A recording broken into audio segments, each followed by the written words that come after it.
this is the hollow card gimmick. Now up close you can tell there are several slits in the card, and that is what creates the invisible card effect. Now on the back you can see that there's a little bit of a lever, if I can call it that allows me to open and close this card. Of course, this is the craziest looking gimmick that I've ever seen, hopefully that you've ever seen, but I promise you that this is a lot of fun to make. It takes time to make, but it is not truly difficult to make it, and you will see that in the tutorial. I think I'll throw it over to Kaylin. Enjoy hollow card, everybody. Thank you. Yo, this is Kaylin Morelli, and welcome to the hollow card instruction video. This is such a cool optical deception. This really teaches you about how perspective can be controlled and shifted. Jared has come up with a really fun method where it's focused on taking the perspective of an object, split into parts, and moving it from flat to vertical towards audience's eye or the lens of the camera.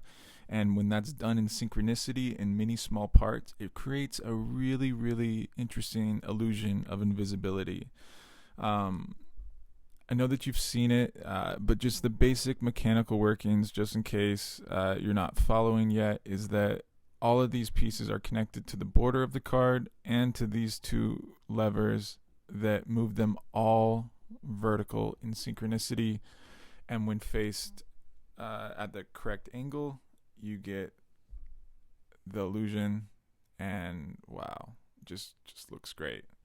So we're going to teach you how to build this. There's two different versions, like the HD and the 4K version. One's 8 pieces, one's 12 pieces. It's just a matter of time, so you get to pick. And also we're going to teach you about just all the angles, the lighting, the best backgrounds to use. Like all these things, because it is an optical deception, matter, and they matter a lot actually. So kind of try to like fall in love with the details, and I know that you're going to really dig this. Right now we're going to talk about the differences between the 8 slit and the 12 slit version. One is going to be a little bit easier to make, right? The PDF that you get right here, that is the template to make the 12 cut version, so that you don't have to measure things out. If you choose to make the 12 slot version, it's going to take a little bit more time. The pieces are going to be a little bit smaller, and you're going to have a little bit more patience. But if you want to just do the basic version, which is the 8 cut version, then just go ahead and disregard all this. But I'm just going to go over for the people that want to put in the extra time. This is what you're going to do. You're going to cut out the template. You're going to put a piece of double stick tape across the card.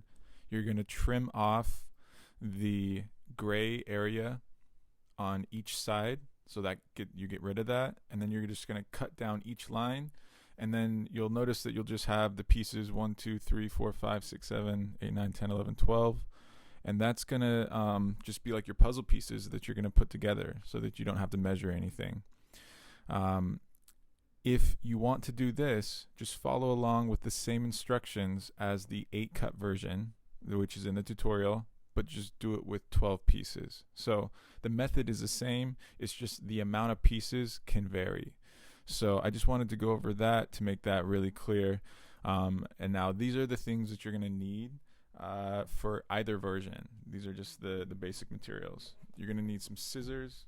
You're going to need a ballpoint pen to poke through the card to get the cut started, to get rid of the centers of the card for the borders.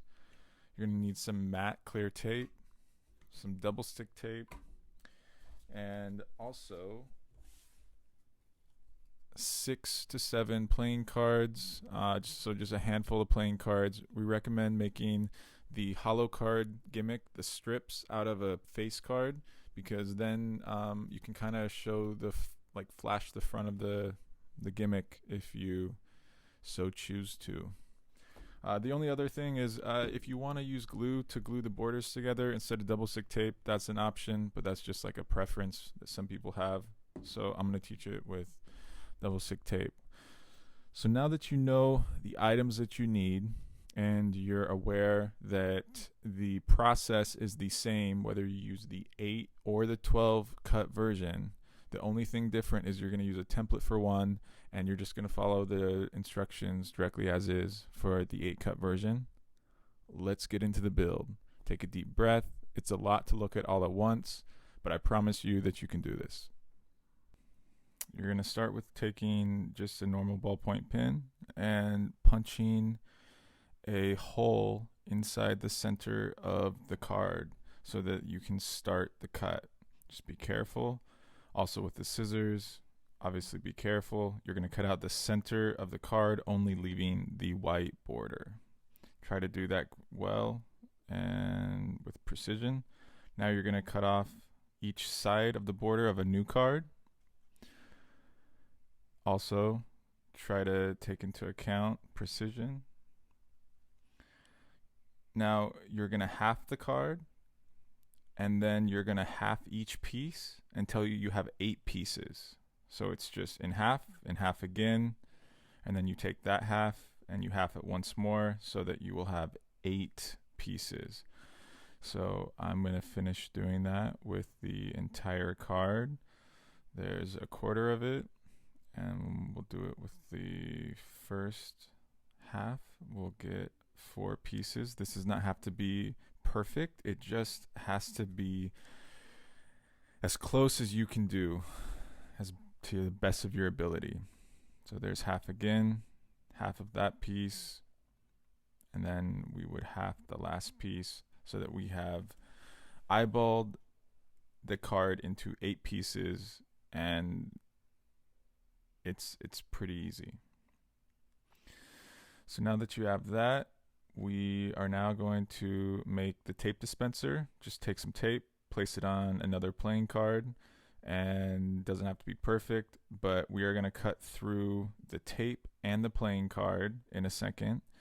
And this is going to be the thickness of a border of a playing card. Doesn't have to be perfect, but just to the best of your ability. We can trim it later if needed. Just make sure that you're doing it the thickness of a border of a playing card or a little bit less. And you can always make more of these. Okay, so now we have the tape, the card, and the border. So we're going to start making your hollow card gimmick. So you're going to start at one end, and you're going to notice how you can line it up inside the border. The piece will go on the back of the bordered card, and you're going to place tape on each side of the piece, and you're going to line up to the best of your ability just to make sure that you're creating a hinge that doesn't have any gaps. Small gaps are okay, and make sure to trim the excess tape on each side as you go. You want it to be as neat as possible. So now you're creating small hinges, almost like a window shutter. So you're going to take the next piece, line it up. Make sure to take your time. This is not difficult. It just needs to be as close as possible. It'll just make the illusion hit that much harder.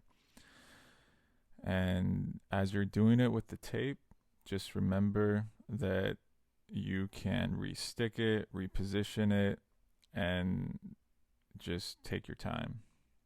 So as you can see, you're going to do this with all 8 pieces.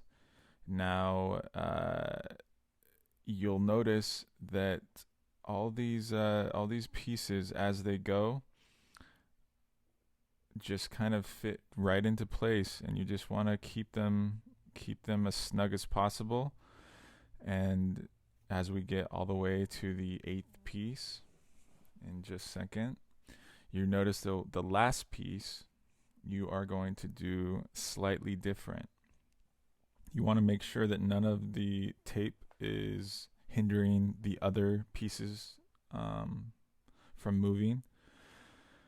On this piece, you're going to pretty much just overlap it right over the edge of the card once it's lined up, just to make sure it's secure. So you'll do that, line it up, and then just go ahead and fold it over. And doesn't have to be perfect. Once again, we're going to trim it. You can always trim the edges of the card and the tape, and then we're just gonna fold it over. Okay. You notice that I'm having a little bit of a difficult time because it's so small. So if you're having a little bit of a rough time and it takes extra time, that's okay. And then I trim the corners. Boom. It's looking good. We've got a card that now has all of the window shutters secured in place. And then we're gonna make them all move under the same mechanical device. So start with punching another hole in another card, and we're gonna create another border, and this border will just put some double stick tape on it. You'll notice we're just gonna put it on the long edges. The double stick tape will just go on the front of the hollow card gimmick. What we're gonna do, the reason for this, just so you understand, is to make it a little bit more sturdy. The more sturdy the gimmick is, it's just gonna create an easier use. So you do it on both sides, both of the long ends, and then we're just gonna stick it on the front. And just take your time with this so it looks good on the front, so you get a nice lineup. And smack that sucker down. Boom. Okay, so now we're gonna add the mechanisms that make all of the pieces move at once. So to start out with, we're just gonna put tape on the underside of each piece. Now that's gonna start on the piece that is pretty much flush with the border, so the non-gap side. And you'll notice I'm just putting it on the width of the border, and I'm gonna have to trim the thickness of the next flap to the right, and then trim the top so that when there's something stuck over top of it, it's not going to hinder the other flaps from moving. So we have trimmed the width to a little bit under the thickness of the next flap and the top, so it looks nice. So we'll just let you see how this looks, and obviously we have to do the bottom as well. So as we go through, we're just gonna be doing this. And remember, take your time. There's no rush. It's cool. So we have that working. Now there's gonna, this is the most time consuming part. All of them have to happen. So once that happens, it should look like this. And we leave the end pieces of tape all the way out. So the end pieces are not trimmed because they will wrap over the lever gimmick. So just carefully look at this and follow along. So now we're gonna need to make some levers. So just cut off the borders of another card, like plain card. Any card will do. And we are going to now just place this over the tape. So the tape is now going to adhere to it, and we're gonna press that down so that when that piece is lifted up, it's gonna move all of the pieces up at once. Okay, so we'll do it on the top as well, sticking it down. You want to make sure that you stick it down well because they all need to be stuck. You'll notice that right now some of them are getting caught, and this will be easier once your gimmick gets worked in. And you'll notice even the first time I open it, it just is a little bit cumbersome, and that's okay because we're just gonna do that. Now I've folded over the pieces of tape on the ends, and I'm going to trim them. So now it's all, you'll notice one piece got dislodged, so I probably didn't stick it down enough. So I'll just press a bit more. Cool. Now, don't force it if it's not opening. You have to kind of just open them and get them used to opening and get the spacing correct for it to open smoothly, and that just comes with working in your gimmick. It's easy enough. So now you're going to notice on the non-gap side, we're going to have some long pieces. Now we're going to trim these in 2 waves, 2 different.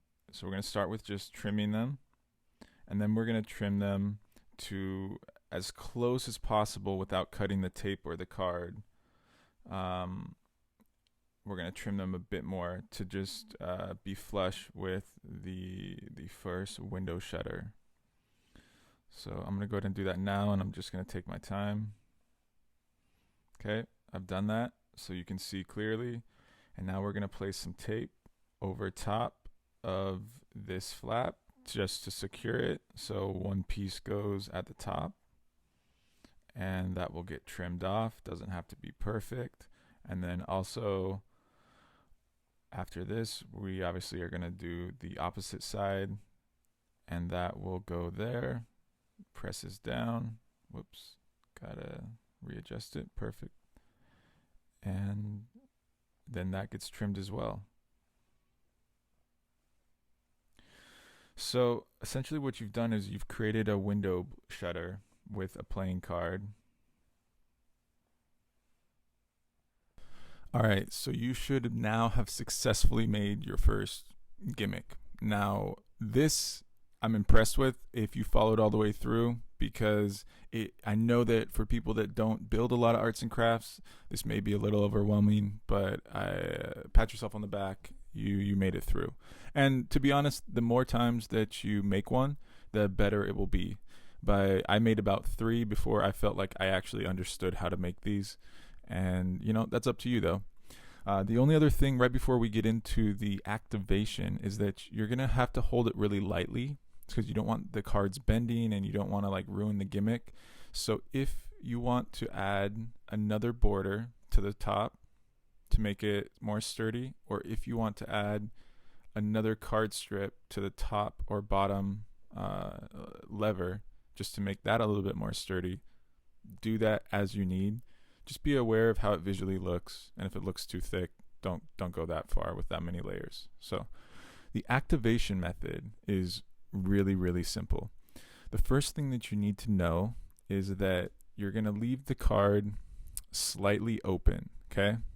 Now you're probably thinking, okay, it's open, how does it look opaque? You're just going to, if the slits are going this way, we're going to turn it at an angle towards the audience or the lens, and you'll notice if it's flat, you can kind of see through it. So we're going to tilt it slightly, and that's the angle that you want to hit.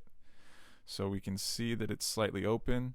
What it will do with this is this will make sure that the pieces don't overlap, and also it will make sure that this lever to activate it with your middle finger is easy to get to.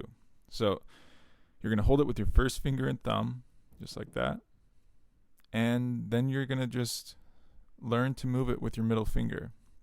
And you'll notice that you have to do a little bit of tilt action from this position to this position as you open it up. You also notice a little bit of movement makes it look good. So just practice in the mirror, practice just hitting that angle so that you can really get it to look invisible. Yeah, that looks nice. Now, let's go over the lighting, the background, and kind of the best viewing angles, all right? So the background matters a lot. You can use playing card fans. You could use just normal backgrounds like shirts, like I've been using.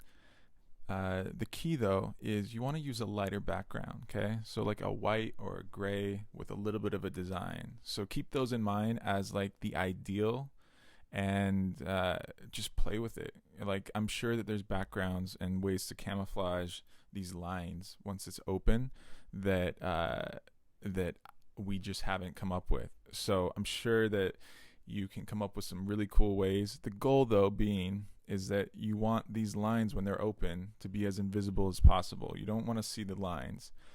They won't always go away, but the goal is like, to get it as much as possible. So the only other thing that you need to know about the lighting is if it's slightly open, you know that there's going to be light going through it. So you want to make sure that even though you're hitting the correct angle, there's enough front light to make the card, the color of the red, look bright. You'll notice this looks best with a red card. And you'll also notice that if there's kind of shadows, it starts to look a little off red and not super realistic. So you want to make sure that it looks like a normal card in the beginning and it doesn't suss people out from the get-go. So all these things kind of come with just playing with it and playing with the angles, playing with the lighting. I'm sure that just playing with it for an hour or two, you'll have fun, and you'll also really start to understand the reasons of why it works, the lighting that doesn't work. You can go into different parts of your house to just play around with it, different lighting if you're a YouTuber. So it's really, really just like playing with it and figuring it out for yourself so that you can understand it. So now you have all the information needed to do this optical deception holo card. This is very, very cool, and really just take your time to learn it, take your time to make the gimmick, and really play around with the best ways to make it the most invisible that you can, because that's kind of the game with optical deceptions. It's to figure out in your own hands and in your own lighting space how to make it look the best, and that's really kind of the art to it. So make sure that you take time to do that, and I know that you're gonna really, really dig it. So thanks for supporting this project, and have fun with it.